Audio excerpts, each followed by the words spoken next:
তো বন্ধুরা, তোমরা সবাই কেমন আছো? আশা করি ভালো আছো। আমি খুব ভালো আছি। তো সকাল সকাল ঘুম থেকে উঠে সব কাজকাম করে টোরে বাসি কাজ করে তারপরে দেখো রান্না বসিয়ে দিয়েছি। এদিকে তো ভাত দেখলে বসিয়ে দিয়েছি, আর এদিকে ডাল, মাসকলাইয়ের ডাল এটা জানো। আর হচ্ছে মাসকলাইয়ের ডাল আমি না একদিন আগে হয়েছে সকালবেলা উঠে এত তাড়াহুড়া ঘুম ভাঙে না। আর এইদিকে হচ্ছে আমি করেও দিতে পারি না। তো মা বলছিল যে ফট করে তুই রান্নাটা করে রাখ, ডালটা করে রাখ, ওই সকালবেলা কিছু একটা করে দিয়ে। আর সবজি দেখতে গিয়ে দেখি শুধু আলু পড়ে আছে, কোনো সবজি নাই। মা অসুস্থ, আমিও তো অসুস্থই আছি, এখনও ঠিক হইনি এখনও পর্যন্ত ঠিকঠাক, অত মানে সেরকম চলার মতো, মানে চলার মতো এমনি ঠিক আছে। তারপরে দেখো এদিকে শুধু আলু আছে, তো ভালো মতো তাহলে আলু ভাজা করে ফেলি গোল গোল করে। তারপরে দেখে দেখে ডাল বসেছে, ডালটা প্রায় অলরেডি হয়েই গেছে। আর আলু এত বাজে আলু, মাকে ঠকিয়ে দিয়েছি কি আর বলা যাবে। প্রায় তোমার 5 কিলো আলু কিনেছি, ওর মধ্যে মানে অর্ধেক আলু, মানে 2 কিলো আলু মানে খাওয়া যায়নি জানো না, এত বাজে আলু দিয়েছে। মা তো 5 কিলো 6 কিলো করে আলু নিয়ে আসে, আর এরকম কোনোবার এরকম হয়নি, প্রথমে এরকম হলো, এত ঠকাই দিয়েছে বুঝতেই পারিনি। তারপর দেখো আলু টালু কাটা হয়ে গেছে, ধোয়াটো হয়ে গেছে, এখন আমি সিদ্ধ বসিয়ে দিয়েছি, ভাজতে মানে বসিয়ে দিয়েছি। তো ওর মধ্যে পরিমাণ মতো লবণ হলুদ দিয়ে দিলাম। এখন এটা একটু ভালো করে নাড়াচাড়া করব। এদিকে হচ্ছে আমি ডালটা করে রেখেছিলাম বলে অনেকটা এখন শীতের সময় করে রাখলে কোনো সমস্যা নেই, গরমের সময় হলে সমস্যা হয়। সকাল গরমের সময় কিন্তু এরকম করে দিই না, শীতের সময় এরকম করে দিই। তারপরে দেখো এদিকে আলু ভাজতে ভাজতে আমি এমন নাড়াচাড়া, আমার কাছে কেন জানি আলুগুলো পুরো ভেঙে যায়, আর মা যদি করে একদম গোটা গোটা থাকে আর কি সুন্দর, মানে পাঁপড়ের মতো। তারপর দেখো আলু ভাজা হয়ে গেছে, নামিয়ে নিয়েছি। তো মা বলছে কি চা দিবি না? মা তো বাড়িতে শুয়েই ছিল, মুখ টুক ধোয়া হয়ে গেছে। তো আমি বললাম তোমাকে কিছু করতে হবে না। তো দেখো এদিকে ভাইয়ের এগুলো সব কিছু করে তারপর মার জন্য এদিকে আমি চা বসিয়েছি। এদিকে হচ্ছে লাল চাই, মাখা দুধ চা খেতে পারে না, কারণ গ্যাস হয় মার অসুস্থ থাকাতে। তো এখনকার ঠিকঠাক করে মানে শুধু লাল চাই দিই, সেরকম করে দুধ চাটা দিই না। দুধ চা ধরতে গেলে মা খায়ও না, গ্যাস অনেক হয়ে যায়। তারপর দেখো এদিকে হচ্ছে লাল চাটা বানানো হয়ে গেছে, এখন এটা হচ্ছে মার কাছে দিতে গেলাম, মা ঘরে ছিল। তারপরে হচ্ছে এদিকে লাল চা করে তো মাকে বলছি যে কী দিয়ে খাবে, মুড়ি দিয়ে? তো মুড়ি খায় মা বেশিরভাগ। তো আমি একটু মুড়ি নিয়ে নিলাম, তো ভাবলাম যে একটু মুড়ি নিয়ে আসি গা। তারপরে হচ্ছে দেখে একটু মুড়িটা দিয়ে দিলাম। তারপর মাকে আমি বলছিলাম যে তেল দিয়ে মাখিয়ে দেবো, তো মা বলছে না তেল দিয়ে দিস না, তেল দিয়ে খাবো না। তাই বলছিলাম যে ঠিক আছে। তারপর দেখে মাকে ওটা দিয়ে দিই, ভাই দেখে কাজের টাইম হয়ে যাচ্ছে। তারপর ভাইয়ের ভাত, টিফিন বাটিতে ডাল ভাত এগুলো সব দিয়ে ঠান্ডা করতে দিয়েছি, গরম গরম দিয়ে দিলে আবার নষ্ট হয়ে যায়, চাপা পড়লে একটু জানোই তো কেমন হয়ে যায়। তারপর এগুলো ঠান্ডা একটু হালকা হয়েছে, তারপর এগুলো একটা একটা করে প্যাক করে দেবো। এদিকে টাইমও হয়ে গেছে, এদিকে মাকে ওটা দিয়ে আমি ওটা ফটাফট করে ভাতটা প্যাক করে ব্যাগের মধ্যে করে ঢুকিয়ে দিলাম, ঢুকিয়ে দিয়ে তারপরে ওকে আমি দিয়ে দিলাম। ভাত খাওয়া দাওয়া হয়ে গেছে সব। তারপরে দেখো এদিকে আমি মুখ ধোয়ার সময় নেই, তারপরে কোনোরকম মুখ টুক ধুয়ে তারপরে ফ্রেশ হলাম, একটুখানি শুধু মুখটাই ধুলাম। তারপরে যে এদিকে কিছু খাবো, তো চাটা রেখে দিয়েছিলাম, মার জন্য বেনেছিলাম। আর দিদিমণি থাকতে থাকতে এত অভ্যাস খারাপ হয়ে গেছে না, যে মানে চা খায় না। তারপরে দেখো একটু মুড়ি তো ছিল, তো আমাকে আবার মুড়ি খেতে ইচ্ছে হলো, তো আমি ভাবলাম কি তাহলে মুড়ি নিয়ে আসি। তো এদিকে আমি মুড়ি নিয়ে আসলাম। তো মা দেখি এদিকে আধা ঘন্টা, আমার তো দেরি হয়ে গেছে অনেকটা, চায়ের টাইম অনেকটাই পার হয়ে গেছে, প্রায় 10:30-11টা বেজে গেছে। তো মার খাওয়ার টাইম হয়ে গেছে, তো মাকে বলছে তুমি খাওয়াটা খেয়ে নাও, তারপর ওষুধ খেতে হবে। তারপর এদিকে মাকে ভাত, আলু ভাজা আর ডাল দিয়ে দিয়েছে। এদিকে আমি চানাচুর নিয়ে আসলাম, এগুলোতে মাখা করে চানাচুর খাবো। মা চানাচুরও খায় নাই, মাকে বলছিলাম যে একটু হলেও তুমি খাও, তো মার জন্য রেখেছিলাম।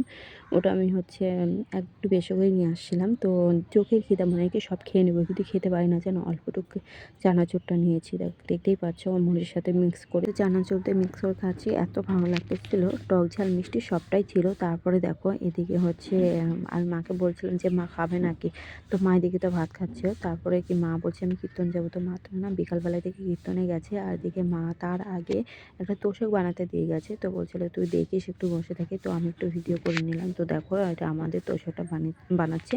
তারপরে আমি হচ্ছে যতক্ষণ বানায় খিদে পেয়েছে, সে সকালে খেয়েছি, এখন কিছু খাওয়া দাওয়া করিনি। তো বাড়িতে গেলাম, বাড়িতে গিয়ে দেখি মানে সব কিছু উল্টা রেখে দিচ্ছে। দেখো না কতগুলো আলু ভাজা ছিল, আলু ভাজাগুলো খেয়ে নিয়েছে ইঁদুরে এত অত্যাচার কী আর বলবো। তো এই যে ভাত ছিল, রাতের ভাত ছিল, আবার ভাত রান্না করেছি। তখন গরম ভাত খাবো না, ঠান্ডা ভাতই খাই, নয়তো নষ্ট হয়ে যাবে। এমনি তো অনেক ভাত নষ্ট হচ্ছে, অনেক ভাত ফেলাও যাচ্ছে, তো ভাবলাম আর নষ্ট করবো, মা তো বকা দিবে, তাও চুপচাপ করে খায়নি। তো হচ্ছে মা আমাকে বলছে কিছু তরকারি টরকারি করে, মা বলছিল যে আমি কিছু করে দিই, আমি বলছি না তোমার শরীর ভালো নাই, কারোই ভালো নয়, তো থাকে আর কিছু করতে হবে না, আমি এগুলো দিয়ে খেয়ে নেবো। তো দেখো এগুলো দিয়ে আমি খেতে বসে গেছি, সেটা আমি দুপুরবেলা খেতে বসেছি। আর এইদিকে হচ্ছে সকালে ভাতটা নিয়ে নিয়েছি। মা যদি জানতে পারে অনেকটা বকা দেবে, ঠান্ডা কিছু খেতে দেয় না। কী করবো বলো তো, আমি না খেলে আবার মা খাবে, তখনকার শরীরটা অসুস্থ করবে। তো মানুষের মানে কি বলবো, আমার মায়া লাগে ভাত টাত ফেলতে, আর জানি এই ভাত ফেলা যাবে, তো আমি যে খেয়ে নিই গা। তারপরে এদিকে ভাতগুলো আমি নিচ্ছি, খাওয়া বলে মা আসার আগে খেয়ে নিতে হবে।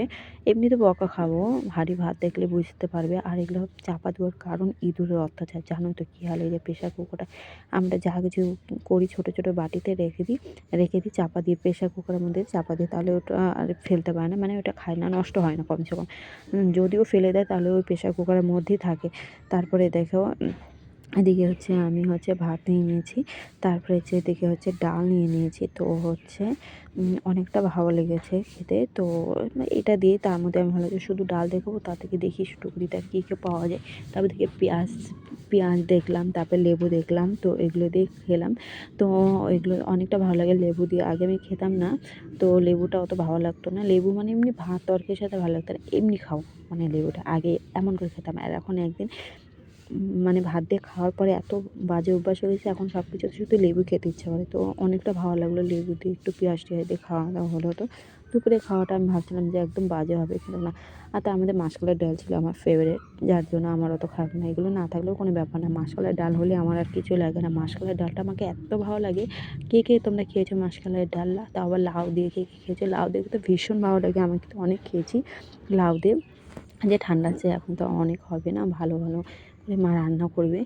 আমার খুব ভীষণ ভালো লাগে জানো মাসকলাইয়ের ডালটা। তারপরে ওগুলোতে খাওয়া দাওয়া করে সব কাজকাম করে তারপর আমাদের পাড়ার একটা বান্ধবী বলছে, জানো এই ফটো বাচ্চা দিয়েছে। আমি যে কটা আর কোথায় দিয়েছে? তো বলকে চলো দেখবা। তো তো দেখো আমি গেলাম, গিয়ে দেখি এত সুন্দর সুন্দর বাচ্চা দিয়েছি, একটু চোখ টোক কিছু ফোটে না। একটু বড় হলে আমি বাড়িতে নিয়ে আসবো, একটাকে বেছে নিয়ে আসবো। দেখো কত সুন্দর, এখানে প্রায় 6টা ছিল। তারপরে হচ্ছে কিছুক্ষণ পর তারপরে বাড়ি ছিল, মা ছিল। মা আসলো, মা এসে বলে, কী রে তোকে ক্যাথা দিয়েছে, ওগুলো হয়ে গেছে? আমি বলছি হ্যাঁ হয়েছে, আমি বিছনা পেতে রেখেছি, বিছনা টিছনা করে রেখেছি। তো মাকে ওটা আমি দেখাচ্ছিলাম, তো মা বলে কি অনেক ভালো হয়েছে, কিন্তু উল্টা করে পেতে রেখেছিস। আমি সিধা উল্টা মানে কি বলবো, এত বড় হয়ে গেছে তাও। তো মা বলছে কি এটা উল্টা হয়ে গেছে। আমি বলছি ঠিক আছে পরে করে নেবো, কিন্তু এখন পর্যন্ত আমি ঠিক করিনি, জানো না। তারপরে আমি ওটা ভালো করে একটু ভিডিও করে নিচ্ছি, কারণ যেহেতু তোমাদের সাথে শেয়ার করবো। তারপরে একটু বসে দেখলাম, তো মা বলছে তোর জন্য একটু প্রসাদ নিয়ে আসছি, একটু খেয়ে নে, তাই বলছে। তো আমি বলছি শুধু আমি একা কান খাবো, ভাইয়ের জন্য রাখি একটু। তারপরে এদিকে আগে আমি বেছে বেছে খাচ্ছি, ফলগুলো খাচ্ছি। ফলগুলো এখন আমাকে না এখন ফল বলতে আমাদের এমনি আগাগোড়াই ভীষণ ভালো লাগে ফল টল, সে যাই কিছু হোক না কেন, যাই ফল টল হোক না কেন, আমাকে ভীষণ ভালো লাগে। তারপরে হচ্ছে কমলালেবু খাচ্ছি। তো মাকে বলছি মা খাবে নাকি? বলছে আমি খেয়ে আসছি তো ওর জন্য নিয়ে আসছি। তো আমি ওটা খাচ্ছি আর ভালো লাগলো, মানে যে করেছে মাখিয়েছে সব কিছু দিয়ে, অনেকটা সুন্দর হয়েছে, অনেকটা ভালো লেগেছে। তারপরে যেগুলো আমি একটা একটু একটু মানে অল্প অল্প করেই খাচ্ছি আর বলছে শুধু ফলগুলো, মা বলছে কি ফলগুলো আগে খা। তো হচ্ছে ফল ধরতে গেলে আমি, আমার ভাই কিন্তু ফলটা সেরকম খেতে চায় না, ফলগুলো আমি বেছে বেছে খাচ্ছি।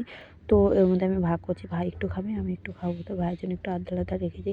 ভাইয়ের জন্য দেখতে পাচ্ছ কতটুকু রেখেছি, ওই অতটুকুও খায় না জানো না। আর ও না খেতে চায় না, ঠাকুরের কোনো কিছু হলে না খেতে চায় না। তারপরে রাতে কী খাওয়া দাওয়া হবে তো ওটা চিন্তা হচ্ছে। তো না আমাকে জানি সকালে যে আলু ভাজা করছে খেয়ে শান্তি পাইনি, তো মাকে বলছে যে আমি একটু আলু ভাজা খাবো। তো মা বলছে ঠিক আছে আমি কেটে দিচ্ছি, তাহলে তুই ভাজ। আমি যে কিছু সকালবেলা যেমন করলাম ওভাবে খেতে ইচ্ছে করে, কিন্তু ভেঙে যায়।